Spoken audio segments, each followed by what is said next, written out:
Salut, je suis Raven et je viens du Texas. Aimez et abonnez-vous. Quand je suis née, mes parents étaient ravis de mes beaux cheveux noirs. C'est notre beauté aux cheveux de G. C'est comme ça qu'on devrait l'appeler. Raven. Ma sœur jumelle Megan est née 2 minutes après avec des cheveux blancs comme ceux de papa. Personne n'a jamais cru qu'on était jumelles parce qu'on ne se ressemblait pas.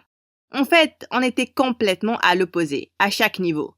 On avait une ferme et j'aimais notre vie simple et je ne me suis jamais plainte. Mais Megan faisait constamment des crises quand elle n'avait pas ce qu'elle voulait. Ce qui arrivait souvent. Une fois quand j'avais 7 ans, maman m'a acheté une nouvelle paire de baskets quand elle a vu combien les miennes étaient usées. Mais quand Megan les a vues, elle a perdu la tête. Je veux une paire de baskets tout de suite. Celles que je porte sont moches, elles ne servent à rien. Je t'ai dit que j'avais besoin de nouvelles chaussures toutes les 3 semaines. Tu comprends ça? Tu es une capricieuse, Megan. Tu possèdes déjà tellement de paires. Tu es une capricieuse, mais. Je ne te parle pas à toi. Maman, j'ai besoin d'une réponse. On t'a acheté une paire le mois dernier. Je le savais. Vous l'aimez plus que moi. Elle a fait une crise tellement grosse que maman lui a acheté une paire de chaussures coûteuses juste pour qu'elle la ferme. La vie à la ferme était magnifique, mais on était toujours à court d'argent.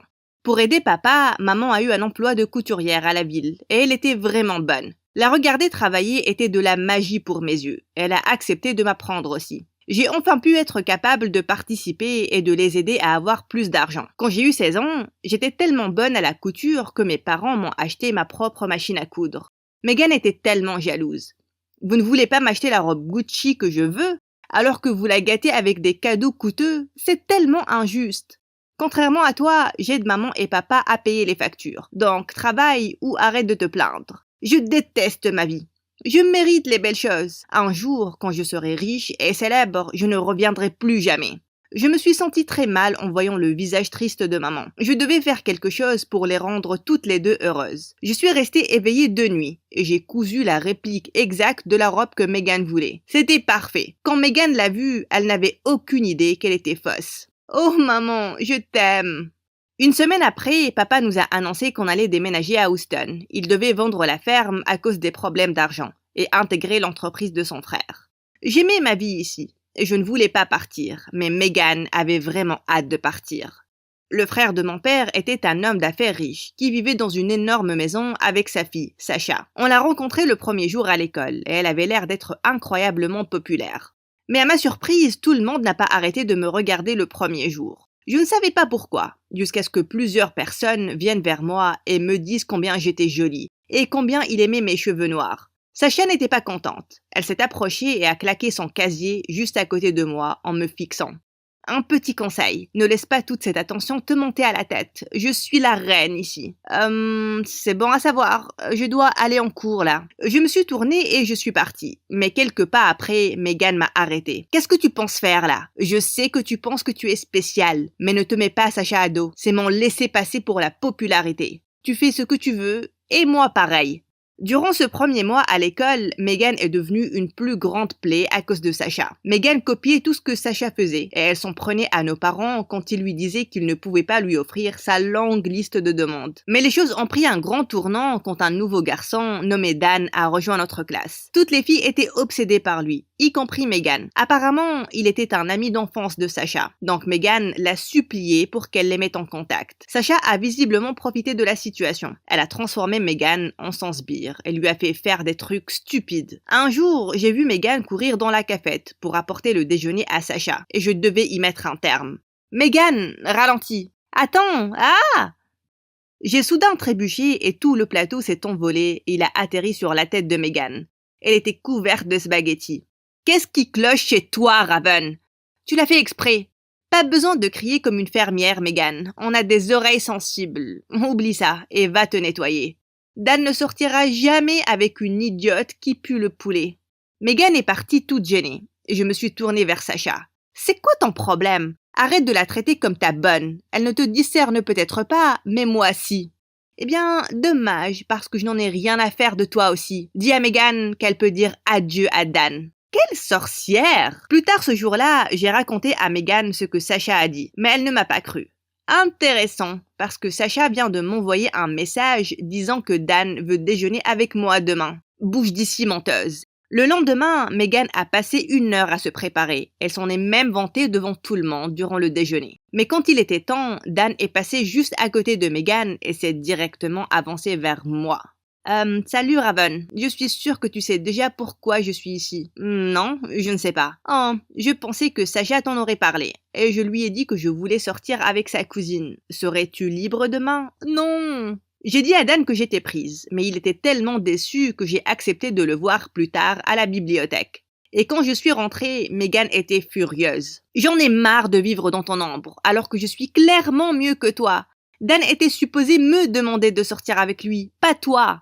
Je n'ai aucun contrôle sur ça. Et peut-être si tu étais plus gentil, les gens t'aimeraient plus. Oh, s'il te plaît, tout est donné, alors que je dois travailler dur pour que les gens me remarquent.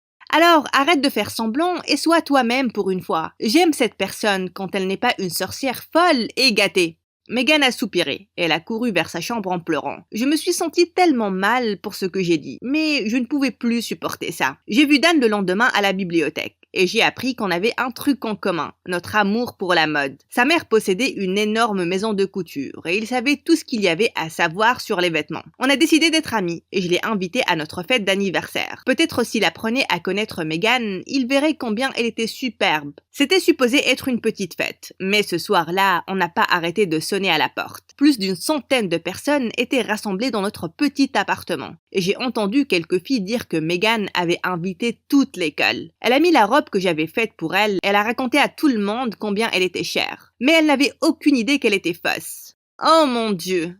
Tu veux me faire croire que c'est une vraie Gucci? S'il te plaît. Je me suis tournée pour voir Sacha rire de Megan. Bien sûr qu'elle l'est. Maman me l'a achetée en personne. Oh ma chérie, je peux sentir le faux Gucci à des kilomètres. Et celle-ci, elle pue. Sacha a commencé à blablater sur le tissu, les étiquettes et tout. Soudain, elle a crié. Elle a pris le gâteau et elle a barbouillé le visage de Sacha avec. J'en ai marre que tout le monde pense qu'ils sont meilleurs que moi. Sacha s'est tenue là, ébahie, pendant un moment. Puis elle a attaqué Megan. Elles ont crié et elles se sont bagarrées comme des folles pendant que tout le monde les fixait. Choquée. Je devais réfléchir rapidement. J'ai donc pris l'extincteur et je les ai aspergées jusqu'à ce qu'elles s'arrêtent. Assez! Ce n'est pas fini. Je te déteste, Sacha. Et je ne te pardonnerai jamais, Raven. Megan est partie en furie, et je ne pouvais pas en croire mes yeux. C'était un autre niveau de folie. Mais le lendemain matin, j'ai oublié toute la scène de Megan, quand je suis descendue et que j'ai découvert que papa n'allait pas du tout bien.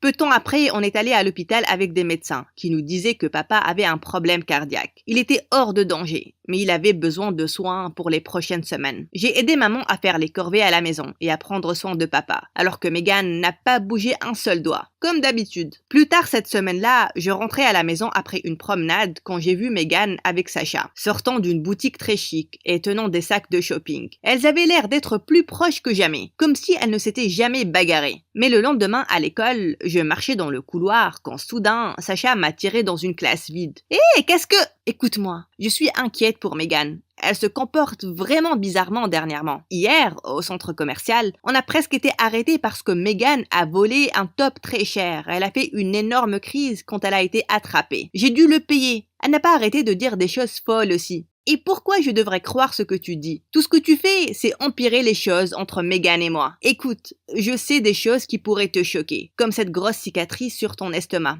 J'étais surprise que Megan parle de ça. C'était une cicatrice que j'ai eue en tombant du vélo. Ok, donc Megan t'en a parlé. Quel gros truc. C'est à cause d'un accident débile quand j'avais 7 ans. Ce n'est pas ce qu'elle m'a dit. Ce n'était pas un accident. Megan a dit qu'elle avait manipulé exprès tes freins pour que tu te fasses mal. Je te le dis. Il y a un truc qui cloche vraiment avec cette fille. Je l'ai poussée sur le côté et je suis partie de là. Mais j'avais un peu mal au ventre. Est-ce que Megan a vraiment pu faire ça?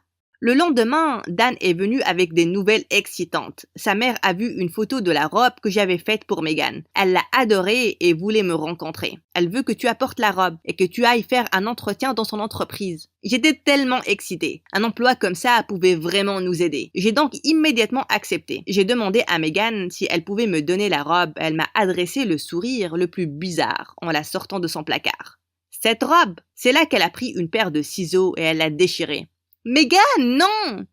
Oups, ça a glissé. Elle a jeté la robe sur le côté et elle est partie, alors que je regardais avec horreur. J'ai appelé Dan et je l'ai supplié de m'avoir une journée de plus, mais il m'a donné une incroyable idée. Pourquoi ne pas ajouter quelques trucs à la même robe et la rendre plus branchée? C'est ce que j'ai fait, et la maman de Dan était ébahie par mon talent. Elle a proposé de m'emmener avec elle pour la prochaine Fashion Week de Paris. Elle était prête à m'offrir un emploi après ça aussi, et j'étais au 7e ciel. Mais la veille de mon vol, papa s'est senti plus mal, et j'ai décidé d'annuler mon voyage. Non, Raven, tu ne peux pas rater ça. Tu dois y aller. Je vais bien aller, ma chérie. Je suis ici, ne t'inquiète pas. L'infirmière impayée. Vas-y, va vivre tes rêves, princesse. Je n'étais pas très sûre de laisser mes parents avec Meghan, mais ils ont insisté. Et Paris était un rêve devenu réalité. J'ai aussi eu la chance de porter ma création et les gens m'ont inondé de compliments. J'avais encore 3 jours à passer à Paris, quand un matin, j'ai eu un appel paniqué de maman. Je suis tellement désolée de gâcher ton voyage, Raven, mais on a besoin de toi ici. Meghan s'est enfuie avec tout notre argent, et tout ce que j'ai, c'est un mot disant qu'elle va réaliser ses rêves, et qu'elle ne reviendra jamais. Cette fille a complètement perdu la tête. Je suis immédiatement rentrée. Heureusement, la mère de Dan a dit que je pouvais directement commencer le travail et on avait une entrée d'argent pour que je puisse payer pour les choses, surtout pour le traitement de papa. Il s'est complètement remis en quelques mois. J'ai travaillé très dur et j'ai créé des vêtements très ingénieux. Et en une année, la mère de Dan était tellement contente de mon travail qu'elle m'a envoyé à New York pour gérer sa boutique et ses bureaux là-bas. La vie se passait bien, sauf qu'on n'a pas arrêté de se demander ce qui était arrivé à Meghan. Un jour, je lisais dans un café et la serveuse m'a ramené ma commande. Et quand j'ai levé les yeux, j'étais choquée de voir que c'était Meghan. Elle était très différente. Ses cheveux étaient ébouriffés et elle a perdu du poids. Elle m'a fixée, choquée. Qu'est-ce que tu fais ici? Je travaille ici. Je sais que tu es une grande créatrice de mode là. Donc ne me le balance pas au visage, s'il te plaît. Waouh, je vois que tu n'as pas beaucoup changé. C'est tout ce que tu as à me dire? Typique. Qu'est-ce que je dois dire de plus, Meghan? Je te vois après tellement de temps et tu n'as même pas un peu honte pour avoir blessé ta sœur, volé tes parents et brisé leur cœur. Tu es toujours aussi horrible. Je me suis levée et j'ai commencé à marcher. Mais soudain, elle m'a pris le bras, elle a commencé à pleurer. Non, s'il te plaît. J'ai fait beaucoup d'erreurs et j'étais jalouse et égoïste. Et je suis mal maintenant, Raven. J'ai besoin de toi. S'il te plaît, je ferai tout ce que tu veux. Je serai mieux, je te le promets. Ça doit être plus que des mots et tu dois gagner ma confiance. Je vais t'offrir un emploi, à 2 conditions. Tu vas commencer tout en bas et tu vas travailler pour t'élever, comme tout le monde. Et tu vas aller en psychothérapie. Tu comprends? Oui. Bien alors, tu peux commencer demain. Maintenant, rentre. Tu manques à maman et papa.